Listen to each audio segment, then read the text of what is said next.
तुषार आंचले वर्तमान में मुंबई में एमबीबीएस की पढ़ाई कर रहे हैं।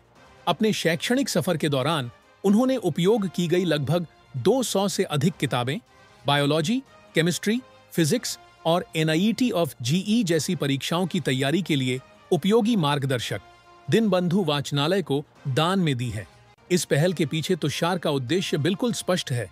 जैसे मैं पढ़कर आगे बढ़ रहा हूं, वैसे ही मेरे जैसे और भी विद्यार्थी तैयार हों और ज्ञान का लाभ उठाएं। इसी सोच से प्रेरित होकर उन्होंने यह किताबें दान करने का निर्णय लिया। इस पहल से प्रतियोगी परीक्षाओं की तैयारी कर रहे अनेक जरूरतमंद छात्रों को बहुमूल्य सहायता मिलेगी। वाचनालय में अब एक नया ज्ञान संग्रह उपलब्ध हुआ है। तुषार ने अपील की है कि भविष्य में भी ऐसे उपक्रमों के माध्यम से विद्यार्थी एक दूसरे की मदद करें और ज्ञान की इस श्रृंखला को आगे बढ़ाएं। राहायला म्हणजे देवरीचाच आहे प्रॉपर, पण मी कोचिंगसाठी अकोल्याला इथं होतो। 11वी-12वी प्लस रेग्युलर कोचिंगमध्ये मी लाईव्ह ट्युटोरियल इथं होतो।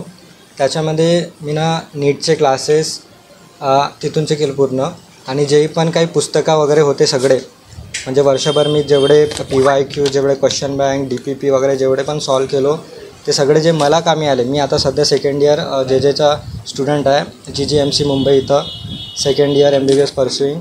तर मला जे जे साहित्यामध्ये कामात आले ते माझ्यासारखं म्हणजे क्वालिटी ऑफ एज्युकेशन सगळीकडे सारखं नसतं। आता अकोला म्हणजे चांगली सिटी आहे, त्याच्यामध्ये जेवढा एज्युकेशन होता, म्हणजे जेवढा माहोल होता, ते सगळं एन्व्हायरमेंट सगळीकडे भेटत नाही।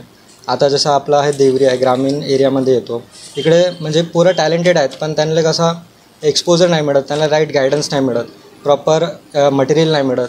तर अशा पोरं जे करू शकतात त्यांसाठी जे मीना जे वापरलेले होते, जे माझ्या जर्नीमध्ये कामात आले, तसे ते जे सगळे पुस्तक आहेत, जसे बायोलॉजी, NCERT सगळे बायोलॉजी, फिजिक्स आणि केमिस्ट्री 3 वर्ष असतात नीटसाठी, आणि JEE पण काही पुस्तकं आहेत, ते सगळे आज मी ह्या ग्रामीण लायब्ररीमध्ये जवळपासमध्ये 200 आहेत, 200 जवळपासमध्ये सगळे DPP, क्वेश्चन बँक सगळे। दीनबंधू ग्रामीण विकास संस्था देवरी हे इथं लायब्ररी आहे। इथं जे पोरं वाचतात त्यांच्या होपफुली ते कामात येणार ही आशा करतो, आणि काही नाही जास्त पण 1-2 जरी निघले माझ्यासारखे पोरं तर ते खूप आभार होणार आणि देशाला सर्व्हिस करणार।